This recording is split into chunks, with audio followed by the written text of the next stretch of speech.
Hello and welcome. My name's Karen O'Connor and you're listening to the amazing Menopause, Marriage and Motherhood. Hello and thank you for joining us again. I'm here today. Oh, who am I here with? Jesus Christ. What's your last name, Gail? McHugh. I'm Jesus Christ now. Let's start this podcast as we mean to go on. Okay, cut. Hello and thanks for joining us. I'm here today with Gail McHugh from Prosperity Planning Partners. Gail's been doing money since leaving school and realised that simply because she's been hanging around money for so long, she's absorbed quite a bit of useful information. Information most people, particularly women, aren't aware they need to know. Making her own multi-million-dollar mistake. Was that multi or just million? No, just $1 million enough. One. Well, million's enough, right? As a 30-year-old, helped her to understand that there's a massive danger in not knowing what you don't know. And as a result of that, she's been learning ever since. Now, you work as a financial planner and you work particularly with people to plan upcoming retirements, don't you? And I do. And estates and all that kind of thing. So tell me a little bit about that. But then I also want to talk to you about, because you are currently doing a lot of work with women, and you said to me the other day, and I went, what? That the biggest growing homeless category is women that are our age. Is that right? Yeah, it is. It's the hidden women that, the people who house sit and couch surf and stuff like that. They are the biggest at-risk people. Let's go, because we do need to follow this story through. So let's go through. Tell me a little bit about how you got to where you are and what you do, and then we'll move on to that bit as well. Okay, cool. So I did many, many years in banking, and I got to what the guys considered, and I say guys because it was the men were the commercial lenders, and they were training me to fill in and take on commercial lending.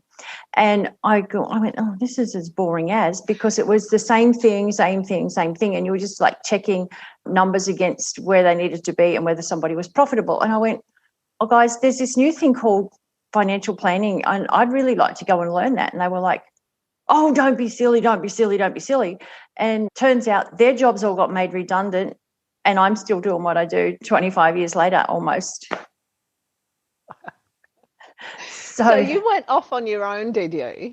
So what happened? Well, what was the mistake at 30 that cost you $1 million? Look, my husband, this was before I started to learn about financial planning. So my husband came home from work and he said to me, hey, I want to put $100,000 into a company that we'll have no control over. And first of all, the stumbling block was we didn't have the $100,000. We would have had to go and borrow it. And I'm going, because we owed $14,000 on our house that at the time was worth about $350,000. So, put it in perspective, we had pretty much no debt. And I'm going, $100,000, oh my God, we've got 3 kids. This is just a big risk, can't do it. So instead of doing what I would do now, which would be investigate the opportunity more, I just went, oh, no, we can't do it. So 3 years later, he came home from work and he said, that company I wanted to buy into? Please excuse my cat, he's talking to me. He said, yeah. I said, well, yeah, I do remember that. And he said, well, those shares that we were going to buy or that third of the company we were going to buy. I went, yeah. He said, it just sold for 1.1 million. And I was like, oh, oops. So literally I can put $1 million price tag on my rejection of an opportunity. Wow. And that then made me go, oh, maybe I should learn a bit more about this investing thing. And I've been doing it ever since. Who is it you work with now? Because you have a company called Prosperity Planning Partners, don't you? I do, right? Absolutely. So that is my own company. And I chose to have partners as clients. We partner with people for their whole journey. So whether it be somebody who's starting out or somebody who's towards the end of life where they need to organise aged care and that type of strategy, we cover the whole spectrum. But my biggest love is helping people get ready for retirement and then turning them into retirees so that they can afford their lifestyle. And how do you do that? Because there's all sorts of hurdles that, taxation things and superannuation and, What do you do with your houses and all that? How do you sort all that out? So as a financial planner, we have to know tax as well as financial planning and investments and a whole pile of strategy stuff. So I tend to sit down with the clients and say, talk to me about your goals, talk to me about how you want to proceed, or what your ideal would be. And, sometimes that works and sometimes it doesn't. Because I had one man say to me at 69, can I just go and borrow $1 million and I'm going to buy a new house? And I'm like, mate, you've got no income. You're not going to be able to borrow $1 million. But he had to go and find that out. It was his own journey. But there's other people who are willing to be guided and encouraged, and they will be able to retire debt-free. For example, one of my clients during the the recent COVID thing, rang me and said, Gail, I want to take 10 grand out of my super because I have to pay for my daughter's wedding. And I went, you're not doing it. And you went, and I went, no, because I have you covered. I've known about this wedding coming up for 2 years, as have you. I said, but you don't realise I've actually been effectively keeping money aside to make sure that there was money there to pay for the wedding and we've still got money to invest. And he went, oh, right. Okay, good. So his super's still intact. There's still an investment portfolio. The wedding got paid for. It was done and dusted in the last month. So we're ticking boxes, and they're closer to retirement than they would have been had they whipped 10 grand out of his super. So when you say you work in partnership with them, do you actually take control of the finances? How does it work? No, that particular client, he and his wife have been clients for around 10 years now, or actually before I started my own business, so probably about 15 years. And then when I started my business 9 and a bit years ago, they came over to be clients, and they control their day-to-day cash. We control the strategy and where money is directed to a degree, but they still control their day-to-day living. They do their budget, they do everything. We, on the inside of, there's this little separation between us of, they have the trust in me to create the right strategy that will help them retire debt-free, and with money in a portfolio that will be debt-free as well. So they're going to have no debt to retire on, probably around $300,000 worth of an investment portfolio, and probably close to the same amount of money in superannuation. Of course, there's doing a little bit of a salary sacrifice and things like that. And effectively, and they get tax refunds every year, just saying. Ooh. Yeah, because we structure their investment income in the right format and minimise income where possible, to minimise their tax liabilities. So both of them, they get the best of both worlds, or all worlds, when you start to work with a planner. Because we know some tricky stuff. That magic wand that you wish you had, we pretty much got it.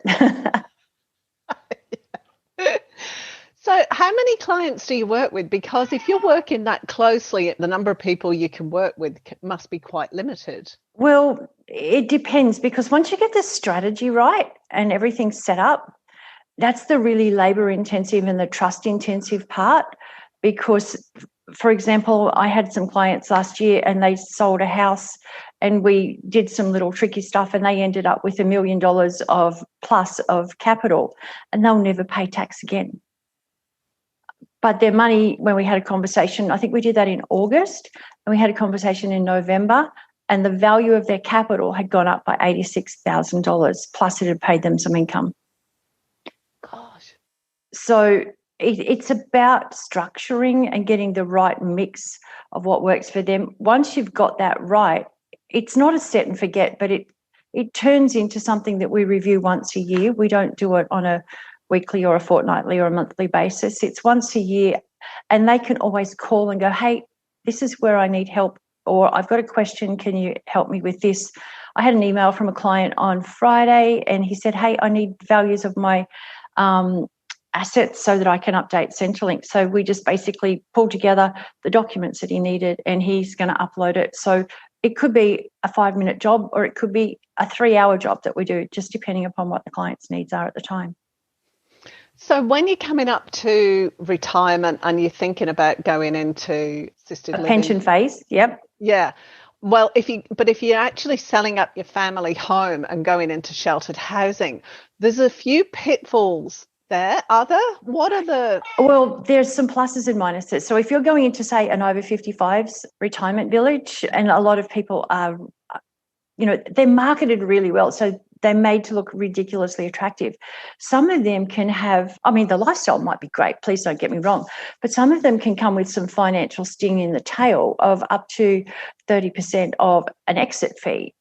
And then some of them also have it so that you don't get to participate in any capital gain. So let's say I just recently spoke to a potential client and he was thinking of selling his house, and his lawyer pointed out to him that he had a 30% exit fee and no right to the capital gain. And he didn't own the property. He just leased the property. He had a 99-year lease on it. So that was the lawyer saying to him, potentially a problem here. Wow. So in that situation, you fork out say $300,000 here for. Oh no, this was close enough to 900,000 that he was going to be handing out.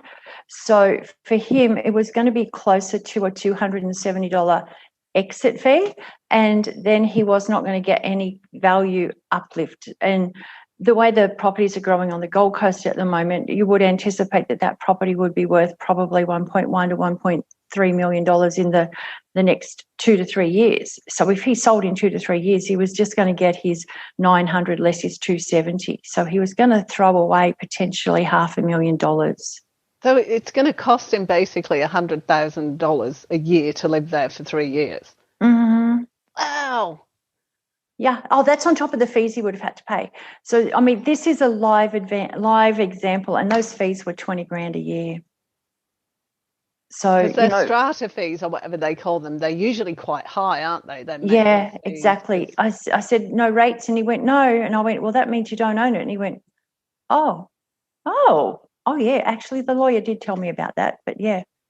So really interesting, some of those things. It's a great way to transfer wealth to another, not your family.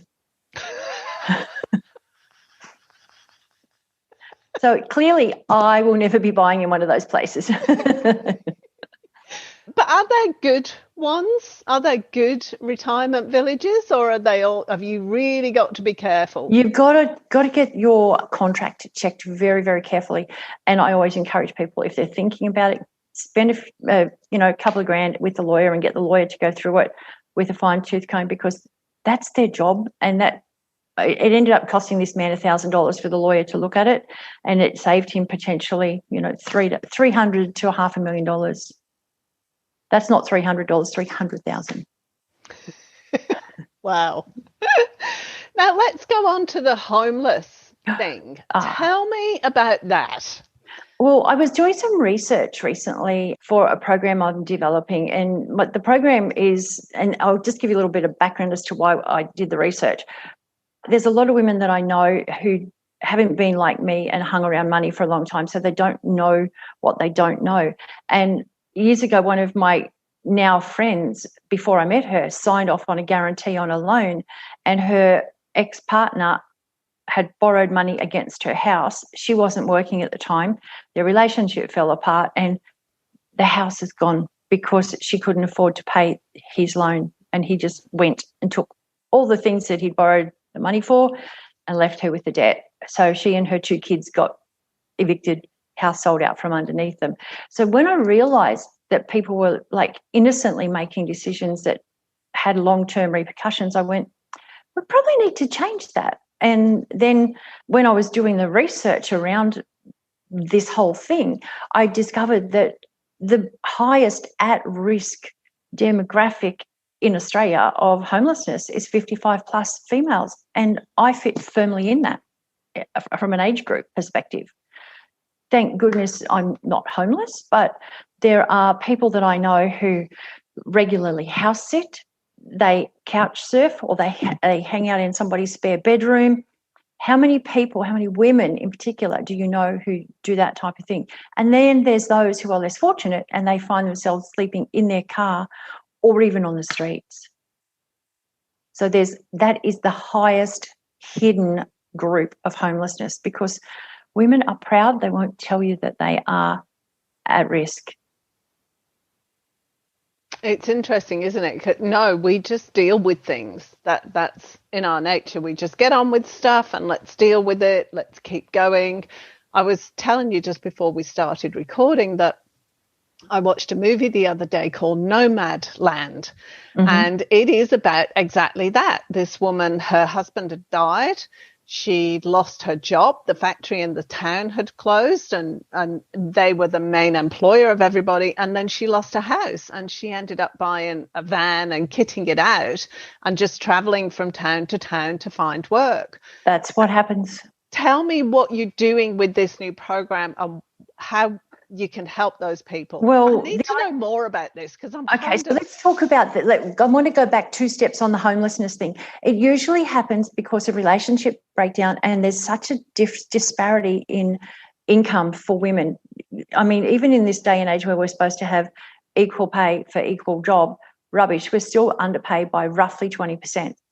And then what happens is women tend to historically work part-time, whether it be because they're looking after their children or they can only find part-time work to fit in around school hours, or then they get to the other end of the spectrum and they're not pushing the pram, they're pushing the wheelchair or the helping with the wheelie walker because they've got parents or parents-in-law who need support.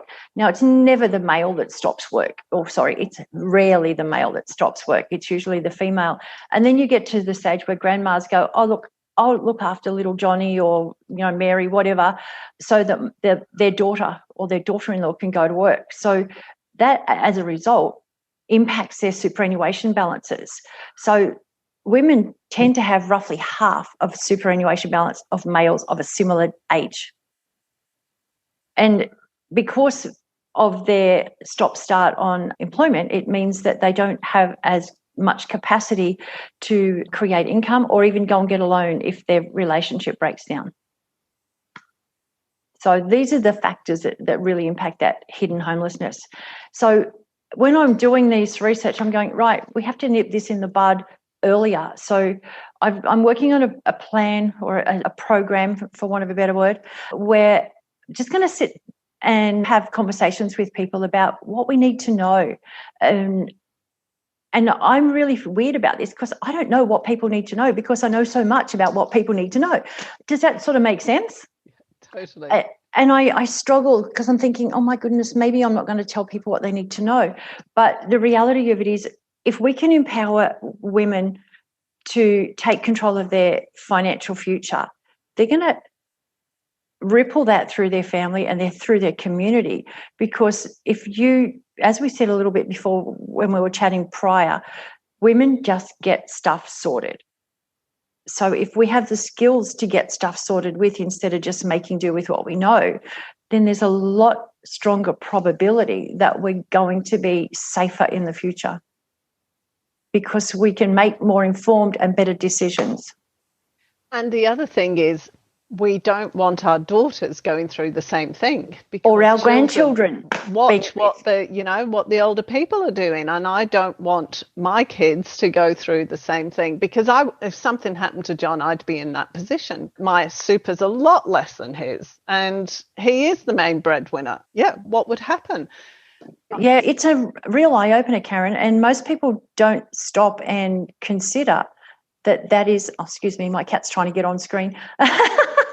Most people don't consider that is a major risk, that we have this trust that the system has always been that somebody will look after us. But if you're in your 50s and you're suddenly homeless, how are you going to go and get a job? Because you don't have the capacity to do that. Now, literally, I know a 62-year-old woman who this time last year, through no fault of her own, she had invested in what she thought was a really good investment. Her money disappeared overnight, just gone. And it was about $1.6 million. She was just about to take the money out and buy a house, or most of the money out and buy a house.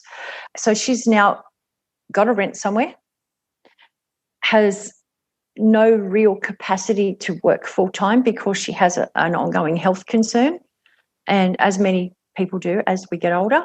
And therefore, she's now gone from having this nest egg that would have seen her right for the remainder of her life to having an absolute level of uncertainty. Can you imagine what that would do to you mentally as well as physically, to know that you literally had your whole life just boom, gone, transformed through no real fault of her own, other than that she trusted the company that she was investing in, which, by the way, I had nothing to do with, but just saying. Because, I'm sure there's good and bad financial planners out there, and there's good and bad investments decisions made. Well, look, I had my own $1 million mistake years ago, but these are the types of things that we need to be aware of. So part of the program will be talking about cash flow management. It's really boring, but if you can become a cash flow queen, have some money left over, then you can actually start to create an investment portfolio. And it doesn't have to be that you start with a large amount of money. Years ago, when my boys were teens, the youngest is 31 next month, so it's a while. They used to have managed funds, and a managed fund is basically a big pool of investments. You might have $1,000 in it, just as an example, but you could have 200 companies or investments inside of your $1,000 investment. So at one stage, there was more than $1,000, because that would have been a dreadful loss. But the kids, one of them said, "Oh my God, I could have bought a skateboard with what that lost." And they just paid $200 for skateboards, the younger two. And I'm like, "Oh, it's your pocket money, you spend it how you like." But so they basically said, I could have bought a skateboard. And the slightly older one, the 3-year-older one, so he's about 15 at the time, said, "Give this 12 months or so, not 12 months, this next statement, which used to come every 6 months." He said, "I reckon it'll be at least back to where it was, but, we'll see." So when the next statements came out, it had gained 2 skateboards. That you measuring it in skateboards. They measured it in skateboards. So that was their economy. That was their currency. So they measured their losses and gains in skateboards when they were teenagers. And that same younger child, when he was 15, he'd started his first job, and he said to me, "Hey, Mum, I want to buy some shares." And I went, right, talk to me about that. And at 15, he was too young to buy them. So I set up an account in my name as trust for him, and we purchased it. And he chose his company, and we put some money in there. And he turned $2,000 into $5,000 by time he had actually needed to sell those shares. So that's called capital growth, and he'd had income on the way. So he had to pay some tax. But the difference was he understood, because he used to measure things in skateboards, that there was a risk-reward trade-off that we go through. So most people go, "I'll just whack it in the bank." And that's probably the worst thing you can do, because right now inflation is at 1.9%. Can you get 1.9% interest rate at the bank? So I had a client tell me not long ago they had $1 million that while they were waiting for me to produce the strategy that we were doing, and they were offered 0.8% on $1 million. So if you're thinking about that, it's 1.9% inflation. Take off your 0.8 that you got, so you're behind the 8 ball by 1.1% in your spending power. So it's really important that we don't, as individuals, get too safe and secure, because it will just damage our capacity to have money and our lifestyle in the future. So and I know this isn't where you want to go with the program, but if somebody finds themselves in that position where they're looking full in the face of losing everything, what can they do? The first thing you do is actually talk to people. I literally had a conversation with an insolvency expert yesterday. We'd been introduced, and he was saying the best thing that you can do if you're in business and you're trying to not go bankrupt, he said, just talk to people, talk to us or talk to an insolvency expert, so that you can understand what your options are.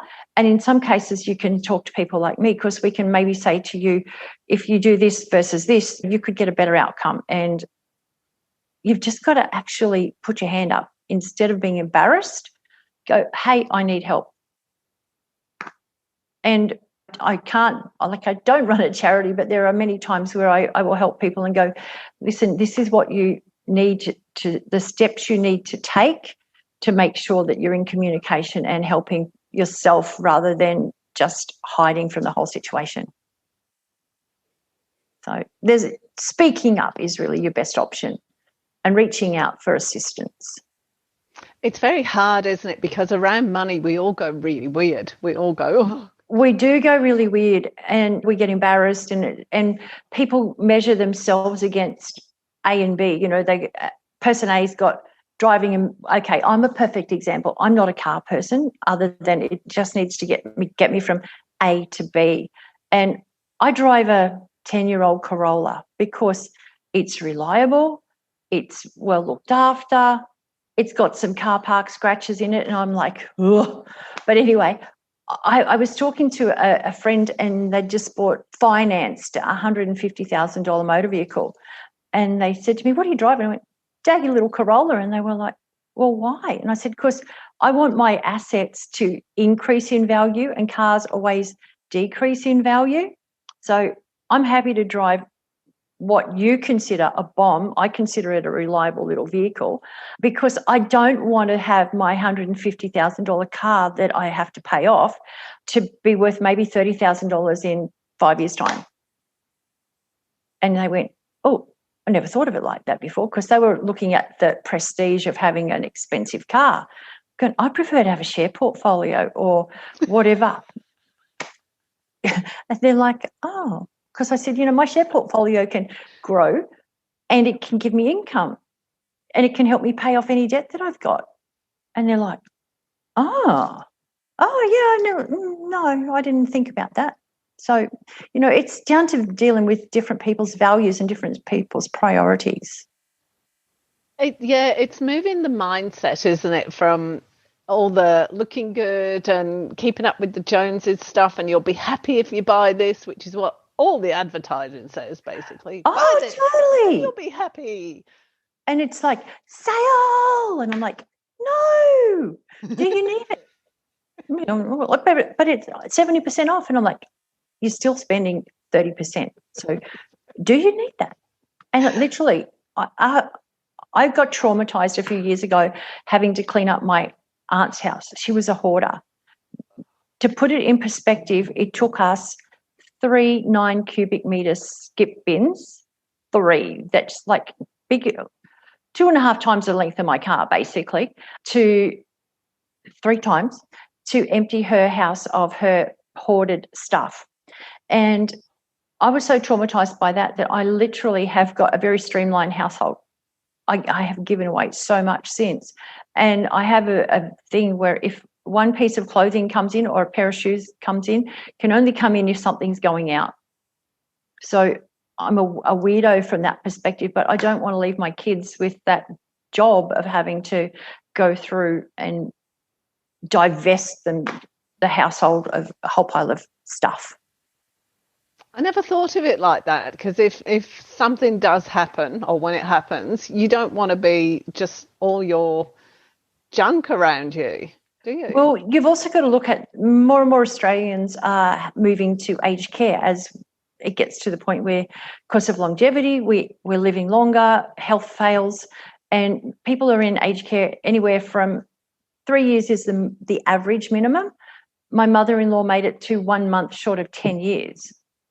So you've just got to realise that when you eventually do have to move into some form of aged care, you have to have everything in a room.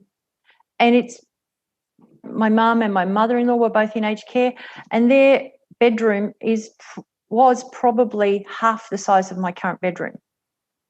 So what I'm trying to say is, you're going to end up, if you go to aged care, having to deal with most of that stuff before. But if you're lucky enough and you pass away at home, you've then got all this stuff around you.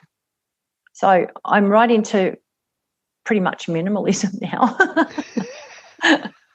And the advantage of that is I don't spend money on stuff that I don't need, simply because my aunt traumatized me by having a 4-bedroom house chock-a-block full of stuff. There were 5 sewing machines and 4 dinner sets, it's still in boxes, that were unopened. Oh, and box after box after box of fabric, because she was a crafter. So, probably $20,000 or $30,000 worth of crafting stuff. And we ended up gifting it to people because we couldn't sell it. What is the one thing that you want to get across to people? Okay, I would really, really want to get across that women need to take control of their financial well-being.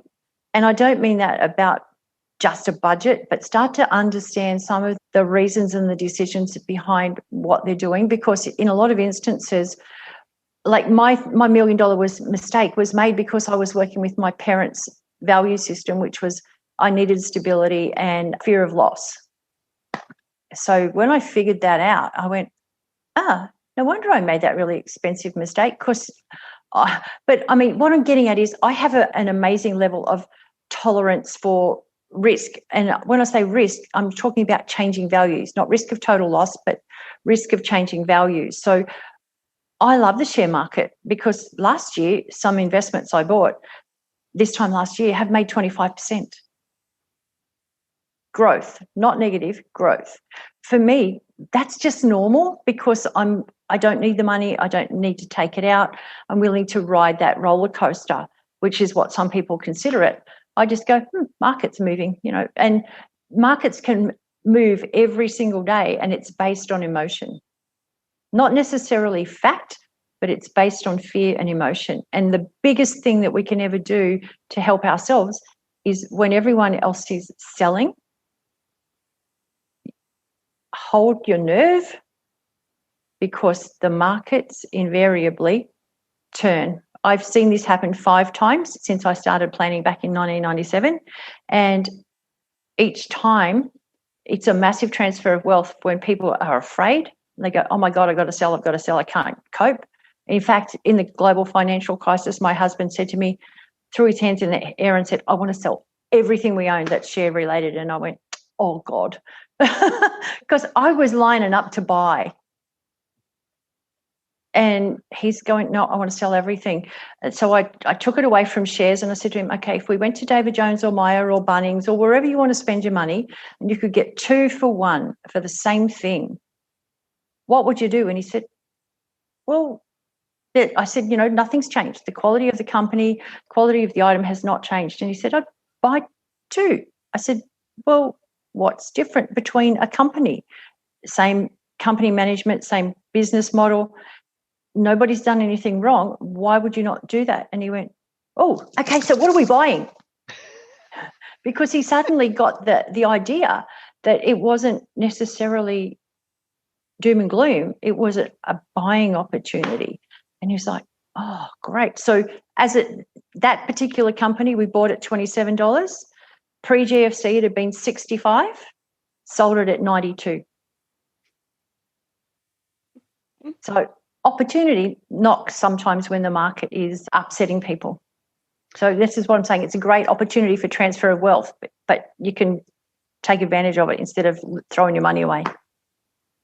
So should women be throughout their lives trying to take care of their own financial future completely independently as opposed to with their partner? Look, the longer you're together, it all together amalgamates, because effectively under the law, if somebody's going to get divorced, you get to split it anyway. So it doesn't matter. But I do think you really need to have input and understanding and knowledge.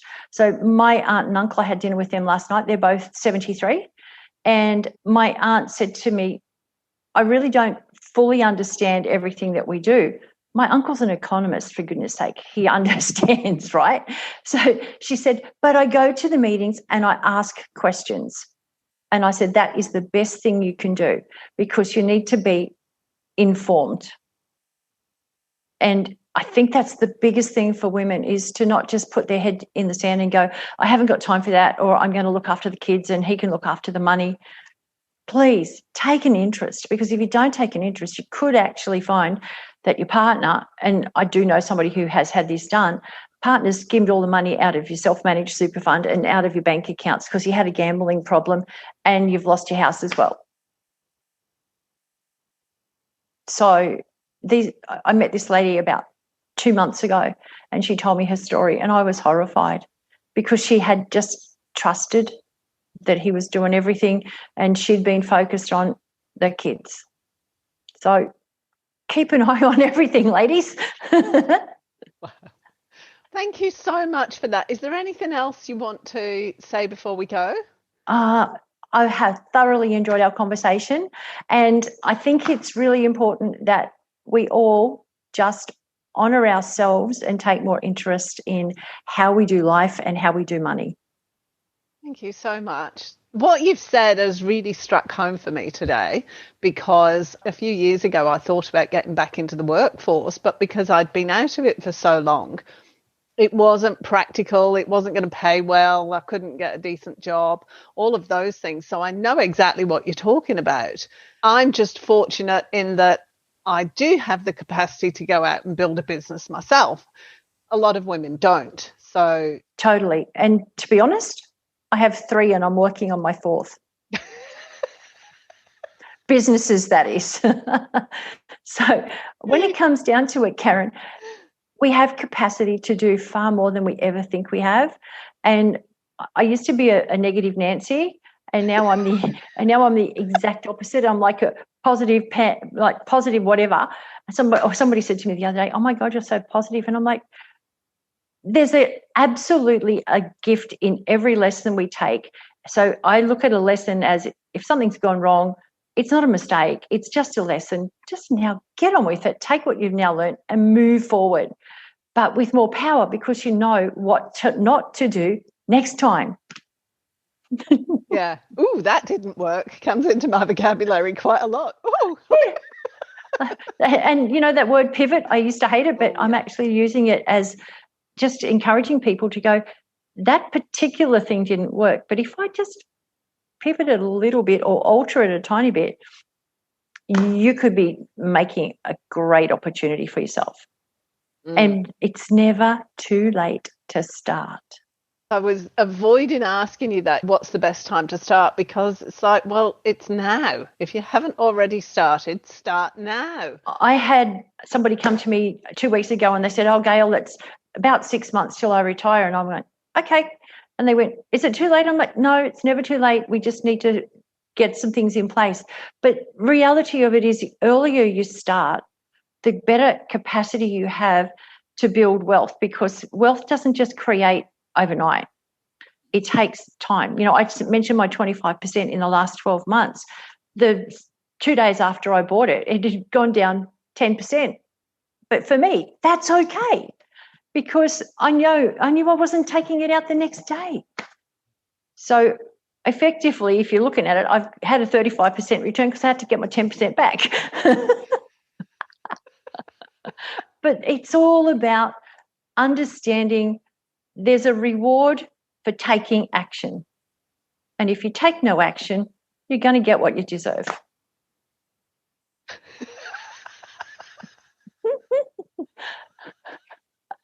Oh, dear. On that note. On that note, I'm going to go and have lunch with my friends. Thank you so much. That was really great. I really enjoyed it. Thank you. Happy to chat, and please enjoy the rest of your day. I will. Oh, and before we go, I'll just say all of Gail's contact details are on the webpage that goes with this. So hop on over to the webpage and you can get in touch with Gail or chat with her on Facebook or whatever. Absolutely. Yeah, she's a lovely person, even if she's quite blunt sometimes. She's very blunt. I love her. You know what? I don't suit every client, but I always use English in a manner in which people can understand. So I've actually sat down with clients at one stage. They came in with literally three A4 pages of questions, answered every one of them, and they went, okay, we're going to do business now. Because if you hadn't been able to answer those questions, you weren't a planner for us. Good grief. I can't imagine having three A4 pages of questions. You know, I got through. Apparently I had an exam to do, and I didn't know. And you got an A+. You're doing well. Yay! Thanks, Karen. Thank you so much, Gail. Bye. Head on over to the website for more information about this episode and more information about my guests. And don't forget to subscribe. We'll love you forever. Thanks so much for tuning in. See you next week. Bye.